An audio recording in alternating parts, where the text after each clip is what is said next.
Okay. So okay. So we back to topic. So in Indonesia, the challenge is access education.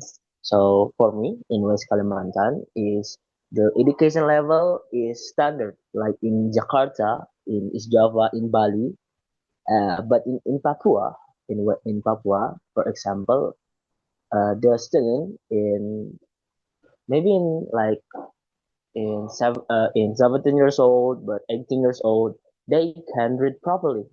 Like Hmm. if you uh, give them like some word like a potato, they can read it properly. So this is a challenge in Indonesia. The access of education is really bad. Even like in it's different in Sumatra, in Kalimantan, in Java. It's really different education level, especially in Papua. Okay. But um, so all of that challenge in Sweden. What the government response for those issues? Can you tell me, Mister? Uh, well, currently we're looking into changing some of the laws that the parents are more responsible for the children and how they perform in school. So if a child wasn't performing well enough for having creating disturbances or otherwise, the parents would be forced to be more involved and be forced to assist. Like they would even go so far that we would bring the parents to school to sit next to their child until the child behaves. You understand? So they are looking into different options right now. Nothing is fully implemented. As a temporary solution, they have created uh, smaller classes with special teachers. So some of the time, what they call like focus time, they can move some students into these smaller classes. So we separate those who create disturbance and those who doesn't. So those are just interim solutions. Otherwise, we're still waiting for our government to come with better, proper solutions. But I think all of this will take time, and but most of all, it will require that we start from home. We start from the parents. Like, how do they tell their child to act and behave in a school environment? Because the other option is to segregate the schools, to separate where we have schools in different levels. Like if you're this good, you go here. If you're even better, you go here. But that would create a divide in the school system and more segregation. So I don't know if that's better or worse. As a temporary solution, sure, it would be better because our international results will go up. But as a long-term solution, we would create a divide where we have some people in Sweden having a low education and some having a good education. So in the end, in the long term, I think it would be better if the government focused their efforts in continuing this approach with everyone having the same opportunity and everyone being required to perform the same, and that we go back to the home environment of the students and try to fix the values that the parents instill in them. What is the school? How is it worth? And like this is a free service that the government provides. You should treat it with respect, not just abuse it, so to say. Okay. Okay.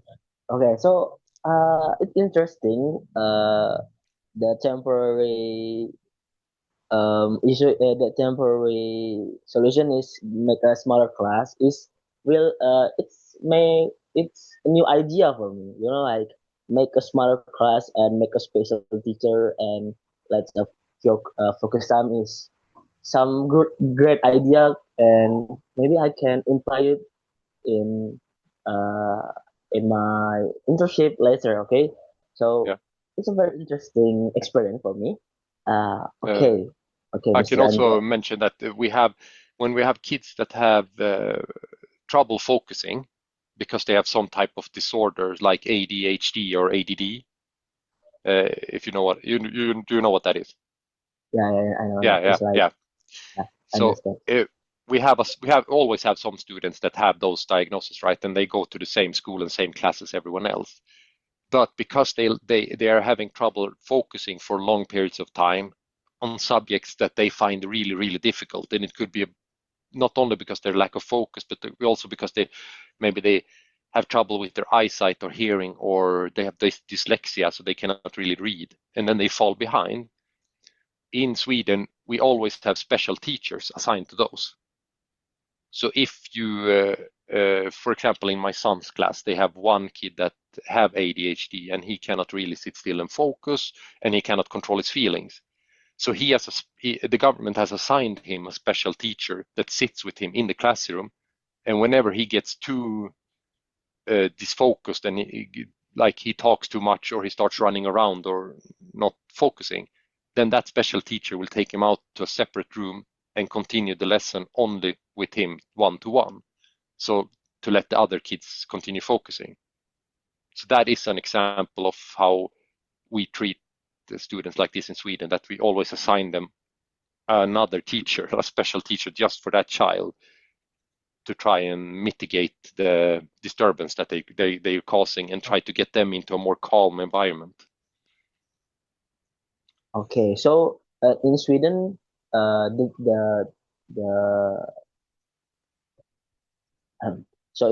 in Sweden, you're you are not divided, but you make it one of that, but make it a calm environment, like like that, Yeah, Mister. so we So. yeah, so instead of putting that child, like the children with this diagnosis, into separate classes and separate schools, we try to keep Mm-hmm. them together with everyone else, because in the end, we want these children to learn how to behave and how to be among other children, right?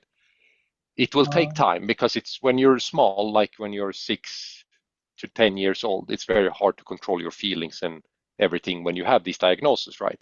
But the more time you spend with children who can focus and can control themselves, the more you will learn how to behave when you become an adult, right? Because they will imprint on you. So we try to keep them together, because otherwise we risk that child with this special diagnosis to be bullied in school, because, oh, you go to special class, oh, you blah blah blah. So instead we try to keep them together, but when they cannot focus enough, we lift them out of the classroom into a separate room with special teacher for one-to-one sessions, so they also can keep up with the education, not fall behind too much. Okay, okay, okay. It's a very good treatment. I will say that because you make it equal to each other, Yes. and this response is very what you can ask is a very good response for this type of children. And so all of your answer, I will I will write it. I will write it on a book, and Yeah. I will share it with my own friend in college. So this is a very good response and system of education in Sweden. I will say that, and Yeah. it's like a slap me. In Indonesia, we have a really different response about these children. Like they have a own school. Like they in Indonesia it's separate. Okay, yeah, Okay. they have a own school, and in normal children have a own school. So in Indonesia, in a, so Indonesia, this kid likely to be a bullying. In Indonesia, Yeah. like they are different. They are different, but they don't force to be different. But in Indonesia, this kind of challenge, government take it with a different response. So it makes some in society is make a different perspective. But in Sweden, you make it more equal. So it's a very good system. I hear that. Yeah. Okay, Mr. Andras, I Hmm? will say thank you very much because this your experience is a very good. It makes my eyes is more open to education system. Yeah. especially in Indonesia. I would just thank you for being my respondent, and Yeah. thank you for response my answer. I'm really nervous right now Yeah, because no worries, no worries. You're doing so well, and it's good questions. It's fun to have to discuss this topic and compare the differences between Indonesia and Sweden, and what can be done differently, and what the consequences of each decision is, right? You have segregation for this type of stuff, and what is the end results like? It would be interesting to compare what the end results is yeah, for the different approaches. Yeah. oh, yeah, okay. Okay. Thank you very much, Mr. Andras. I will close this discussion, and yeah, if I have some another task about some opinion in other country, maybe I will call you again. Yeah. Because it's really fun to talk with you. Yeah, definitely. Just give me a message or something, and I'll try to make time to have a discussion with you. Okay, Absolutely. okay, okay. Okay. We will end this discussion, and uh, wait. Before we end the meeting, my mother is as the condition of Mystica because they are friends, Yeah, yeah. Yeah, yeah, She Mystica. she's behind me here. Yeah. Uh, well, huh? Nervous, nervous. I'm a little bit nervous. Yeah. Okay, okay, okay. Thank you, Mr. Andreas. You can uh exit the meeting, and I will say thank you very much to your response, Mr. Andreas. All right. Yeah. Okay, Thank you too, okay, and take care. okay, Talk to you okay. later. Goodbye. Bye Thank you bye. very much. Bye bye. Thank you. Bye. Thank you.